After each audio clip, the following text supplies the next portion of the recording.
हाँ लो। हाँ हाँ ठीक है, कल से बात मत करना, बाय बाय। हाँ बाय। क्या हुआ? भाई बस पूछ ही मत, इन लड़कियों को कॉम्प्रोमाइज सी भी नहीं आता, हर बात पे कॉम्प्रोमाइज हम लड़के करते हैं, उन लोगों को सिर्फ अपना मन का मानना है। अच्छा, उनको कॉम्प्रोमाइज करना नहीं आता। अच्छा ठीक है, पहले भाई ये बता कि हुआ क्या है। कल हम दोनों का एक डेट था, तो मैंने उसे बोला था कि तुम जब 10-5 मिनट की दूरी पे होगी तब मुझे फोन कर देना, मैं निकल जाऊंगा, क्योंकि मेरे घर से वेन्यू तक जाने का सिर्फ 10 मिनट या उससे भी कम लगता है। तो उसने फोन किया जब वो उतने डिस्टेंस पे थी। तो मैं घर से निकलने वाला था, तो मैंने सुना कि एक कुत्ता रो रहा है, तो मैंने उसे फिर से कॉल बैक किया, करके कहा कि बेबी आज नहीं, किसी और दिन डेट फिक्स करते हैं, तो क्योंकि मेरे घर के बाहर एक कुत्ता रो रहा है, तो वो अशुभ माना जाता है। हाँ, जैसे पूरे दुनिया का सुपरस्टिशंस का ठेका तो इंडिया नहीं लेके रखा है, कुत्ता रोए तो अशुभ, बिल्ला रोए तो अशुभ। अरे उनके साइड से भी तो सोच लो कभी। हो सकता है कि आइटम ने मना कर दिया हो, घूमने नहीं गया हो सकता है 2 दिन से टट्टी नहीं हो रहा होगा, खाना नहीं मिल रहा होगा। उनके साइड से भी तो सोच लो। और पहली बात, ये तेरी गलती नहीं है कि तू वो कॉम्प्रोमाइज नहीं करते, ये सब बोल रही है, ये डिस्क्रिमिनेशन सब बचपन से सिखाया जा रहा है। और दूसरी बात, ये ऐसा है कौन सा फील्ड है जिसमें उन्होंने कॉम्प्रोमाइज नहीं किया होगा? बोल, ऐसा कौन सा फील्ड है? हर एक फील्ड में उन्होंने सेक्रीफाइस किया है, कॉम्प्रोमाइज किया है। अपने जन्म के बाद वो अपनी सबसे बड़ी चीज खो देते हैं, जो है उनका खुद का पर्सनैलिटी। जन्म के बाद वो अपने पिता के पर्सनैलिटी पे जीते हैं, और अपने पति के। लोग रास्ते पे जाते हुए देखते हैं तो सबसे पहले बोलते हैं वो देखो शर्मा जी की बेटी आ रहा है। और शादी के बाद तो भूल ही जाओ, या तो वो अपने ससुराल के पर्सनैलिटी पे जिएंगे या फिर उनके पति के। लोग देखेंगे तो पहले बोलेंगे देखो उस घर का बहू जा रहा है, देखो उसकी पत्नी जा रहा है। उनका खुद का कोई पर्सनैलिटी नहीं है, चाहे वो कितना भी महान हो जाए, वो उन्हीं के पर्सनैलिटी पे नहीं जी सकते हैं जो वो खुद है। और अब आता है सबसे बुरा चीज दुनिया में लड़कियों के लिए, स्कूल। क्योंकि वहां हम जाते हैं बाइसेक्सुअल स्कूल्स में। स्कूल कितने टाइम का होता है? 6 घंटे।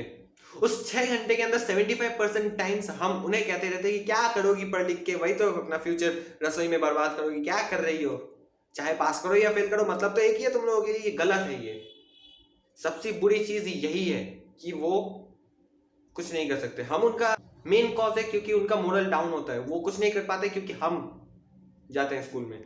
और अब जब ससुराल में चला गया तो ससुराल भी कम नहीं आता है। ससुराल में शादी होके चला गया, एक लड़का रात के 12 बजे आता है तो क्या बोला जाता है? मम्मी पापा उसको क्या बोलते हैं कि बेटा बहुत थक गए होगे, बहुत काम कर रहे हो आजकल, जाओ सो जाओ, नहा धो के सो जाओ।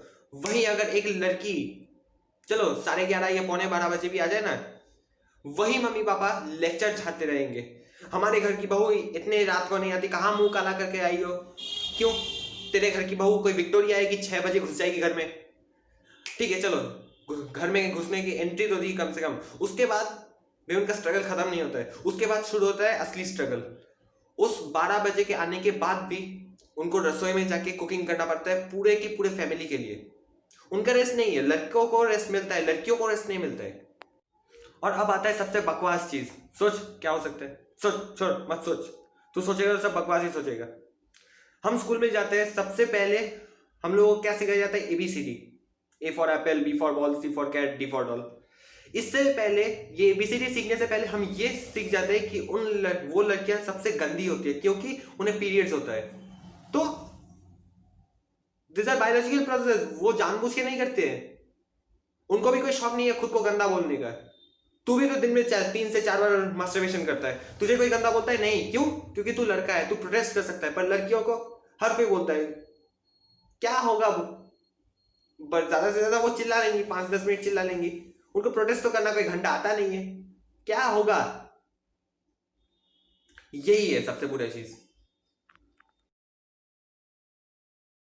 हाँ, हम उसी शहर की आवाज़ हैं जहाँ आज भी लड़कियाँ सड़क पर अकेले चलने से डरती हैं, जहाँ आज भी लड़कियों की इज्जत की कोई कीमत नहीं मानी जाती, जहाँ आज भी हमारे देर रात लौटने को मुंह काला कर आने का नाम दिया जाता है, जहाँ आज भी हमारे बड़े से बड़े सफलता को मामूली काम माना जाता है, जहाँ आज भी हमारे एक जीवित प्रक्रिया को गंदगी का नाम दिया जाता है, जहाँ आज भी हम दूसरों के नाम पर जीते हैं, जन्म के बाद पिता का और विवाह के बाद पति का।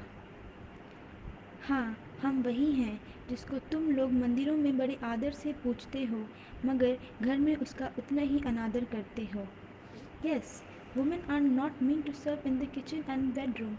They have their own self dignity which need to be respected.